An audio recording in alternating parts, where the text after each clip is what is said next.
are you struggling to hit low and short balls back? Is it because you're waiting for the ball to come to you instead of moving forward? If that sounds like you, watch this video till the end. In this video, I'll explain how to use the square stance to hit short and low ball more effectively. Okay, let's get started. Okay, what is a square stance? The square stance is the stance where you have to step forward in with your non-dominant foot. So I'm right-handed player, the opposite side would be my left foot. So you want to get into this side-on position by stepping forward with your non-dominant foot. If you're left-handed player, your opposite foot would be your right foot. So step in with the right foot. As you turn your body, you step in with the right foot. Okay, so you want to use this square stance to hit short or low ball.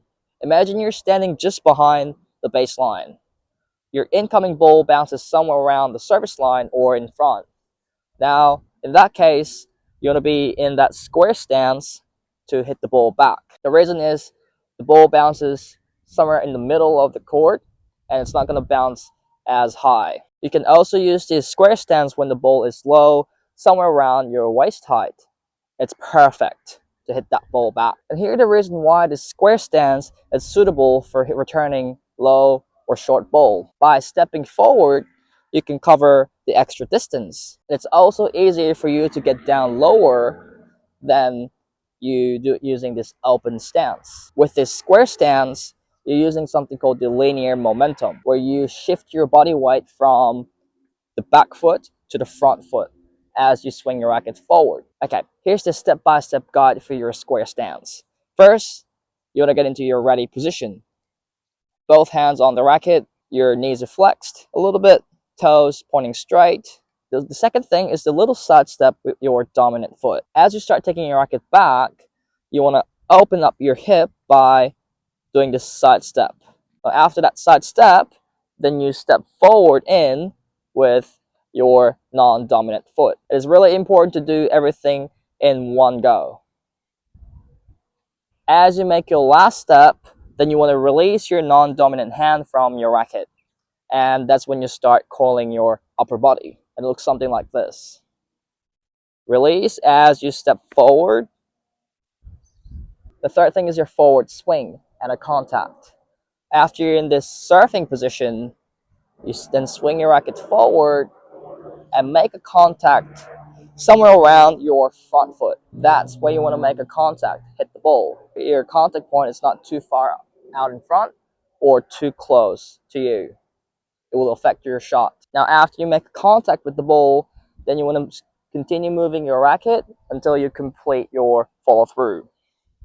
And here's how I want you guys to complete your follow through.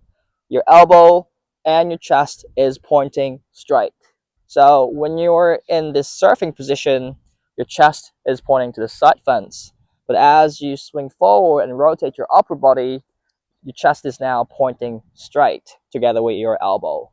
The trajectory of your racket is ideally low to high. As you can see, my racket is starting from the pocket height and then finishing around your shoulder. You should always remind yourself to finish your racket over your shoulder because it's easier for you to have that low to high racket trajectory. Roost Tennis Lab Forehand Competition. This event starts on the 20th of October and is a 2-week event where tennis lovers from around the world can share their best forehand shot. Just film your highlight and email it in. It's completely free to join. How to submit and join? Film your shot and send it to roo.tennis.lab@gmail.com. The prize. I'll accept up to 30 video entries. First 30 videos only.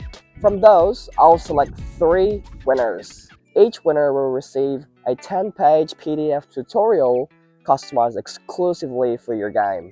All you need to do is to tell me what you're currently working on, whether that's forehand technique, singles tactics, or footwork drills, and I'll create your customized guide. Deadline. This event lasts for 2 weeks or until I receive 30 videos, whichever comes first. Once all entries are in, I'll take 1 week to select 3 winners. The event starts from the 20th of October to the 2nd of November. That means you can start sending the video from the 20th of October. Interested in winning? Click the link in the description for more detail. So I want to explain a couple of common errors. The first common error is using open stance when you should be stepping in forward. Because you're not covering enough distance, you'll end up reaching your arm forward, then the racket face tends to point up, and you would usually hit the ball out long. The second common error is stepping in and hitting at the same time. Now that's really difficult to have that fixed contact point as you move, as you're swinging and stepping in the same time. Make sure you complete your footwork first, get into that position, then the racket comes next. Okay, here are 3 simple drills you can do to practice this square stance. The first drill is the shadow swing. So step 1 big step back from the baseline. First, you want to be in this ready position. A little side step with your right foot or the dominant foot. And as you make your last step, you release your racket and swing forward. The last step should be on the baseline or as close to the baseline as you can. And because you want to create the momentum, I want you to feel that the body weight is shifting from the back foot to the front foot. As you take your racket back, most of your weight is on the back foot. As you step forward and complete your follow through, then my body weight is now about 90% on the front foot and about 10% at the back foot. So I want you to feel this weight shift as you do the shadow swing. Really important for this square stance. Okay, here is your second drill. Stand really close to the net and make sure that the net is on the dominant side. Here we're working on the pathway of the racket. When you take your racket back, the racket should be going over the net, just like this. And when you're swinging forward, as you step in, the racket should be passing the bottom part of the net. And here's how it looks like.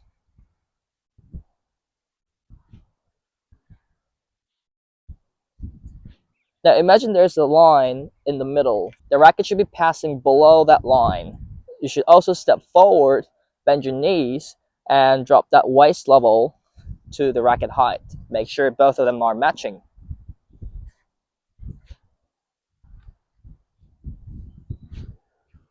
And here's your last drill, is a self-fed forehand. Start with the simple one. Ready position, get into that surface position, just drop the ball in front of you and hit the ball. Make sure you're feeling that body shift from the back foot to your front foot. The harder version of doing this is to toss the ball up and make all of your movement in one motion. And here's how it looks like. So as you can see, I'm not stopping as I take my racket back. Everything in one motion. Okay, so in this video, I've explained why you want to use square stance and when is the appropriate time to use that square stance. Square stance is suitable when you're returning a short or slow ball.